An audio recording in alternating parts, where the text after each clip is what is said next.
Apesar de muitas vezes serem relacionadas à pobreza e ao crime, as drogas estão disseminadas na sociedade. Lícitas ou ilícitas, entram na vida de homens e mulheres sem distinguir idade ou condição social. A dependência química destrói os usuários, junto às famílias. O Equilíbrio dessa semana fala sobre esse problema de saúde pública que prejudica pessoas no mundo todo.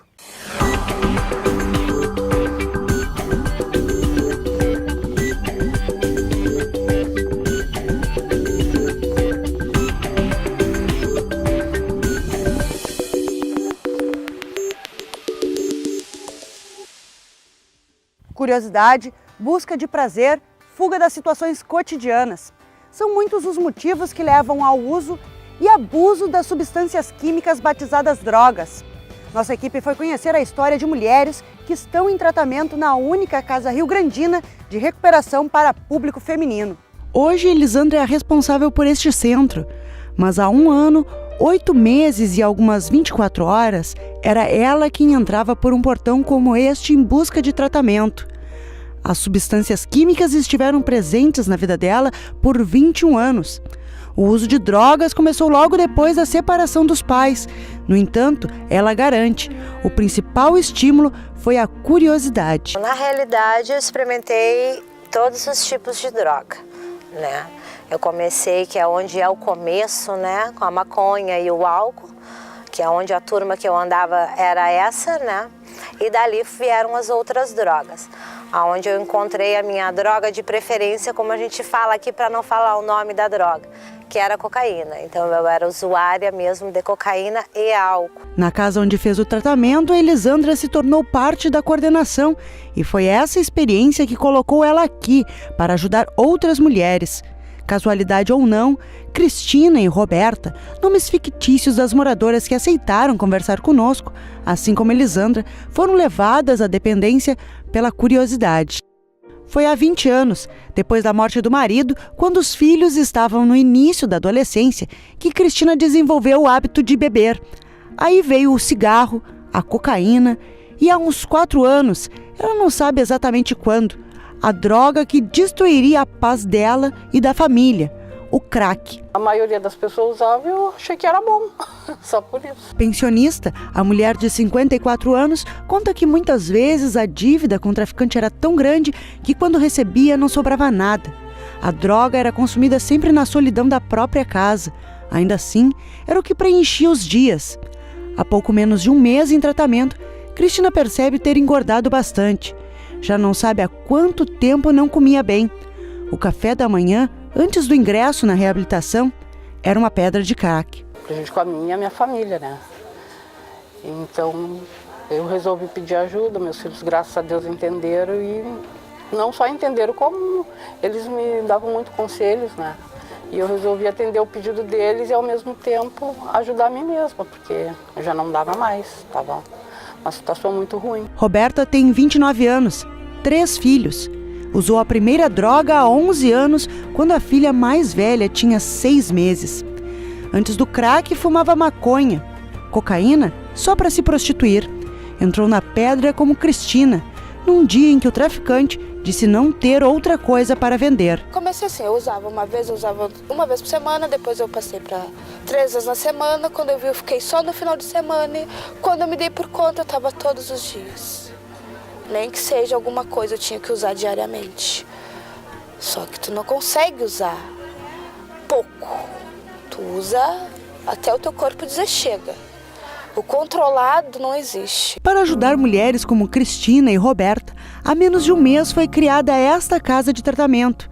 Iniciativa da Associação de Apoio às Comunidades Terapêuticas do Rio Grande, o centro dispõe de 12 vagas, 6 delas gratuitas. A ideia dessa casa surgiu em função de muitas mulheres procurarem a associação, porque muitos não sabem o que a associação faz, muita gente acha que é uma comunidade terapêutica. Então o pessoal nos procurava direto no escritório, mulheres querendo tratamento.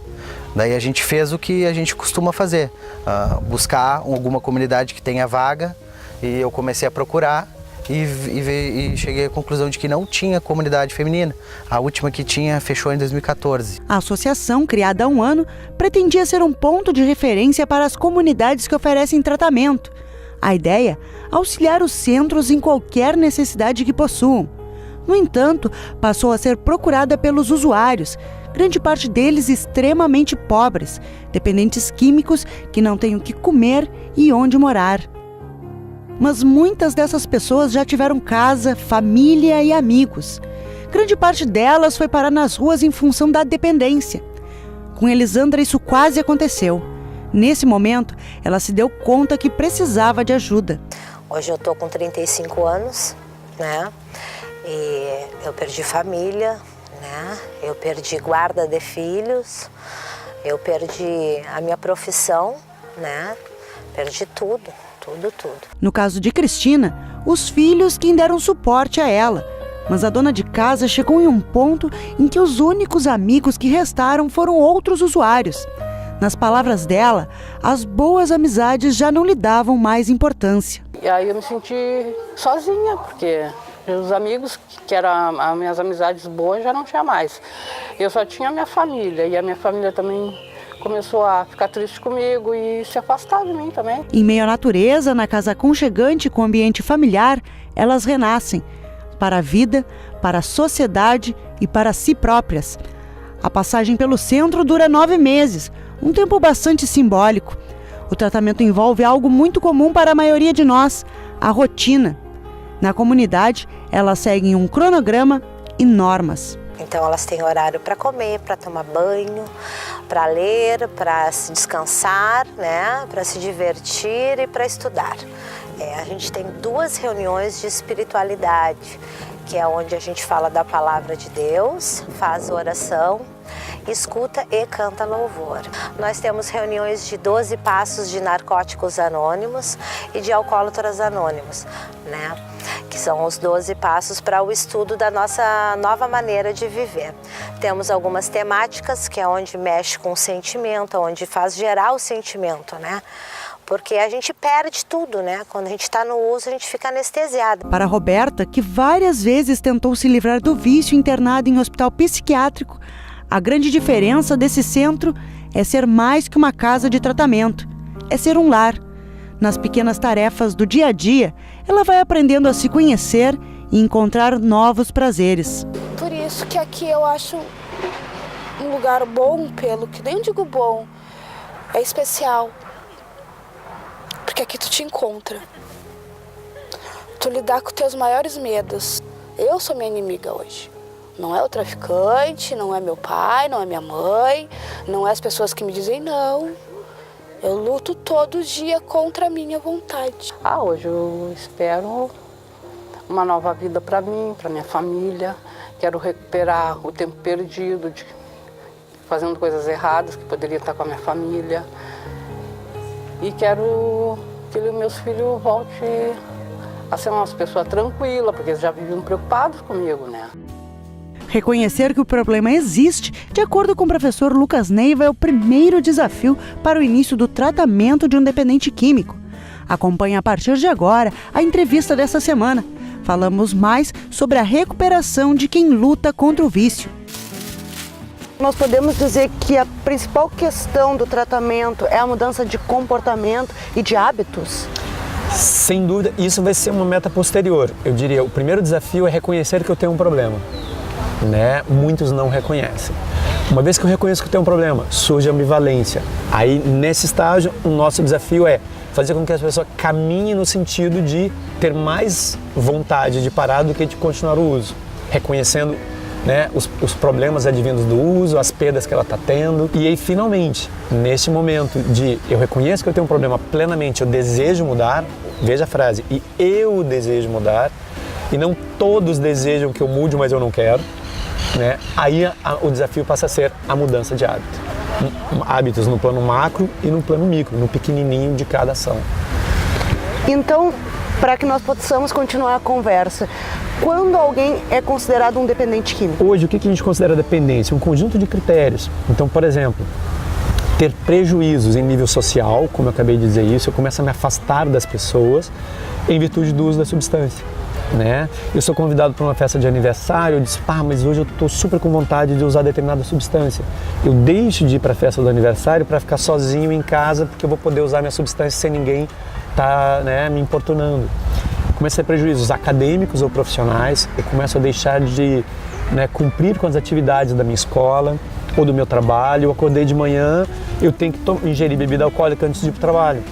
Ou eu chego atrasado, né, ou eu chego sob efeito da substância e não consigo desempenhar bem minhas funções lá dentro, ou eu acabo não indo no turno da manhã porque eu estou, né, alcoolizado, estou sob efeito da cocaína ou da maconha, eu estou chapado, né?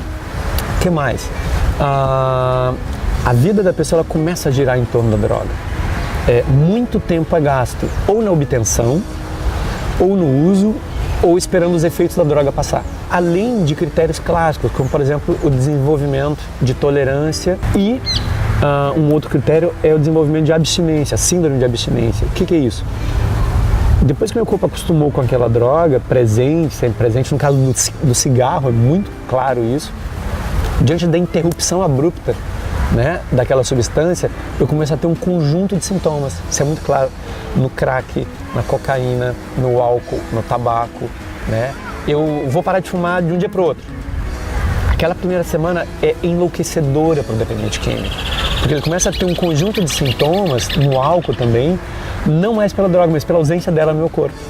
Né? Irritabilidade, agressividade, impaciência, tontura, às vezes, né, mãos trêmulas, angústia, ansiedade, falta de sono.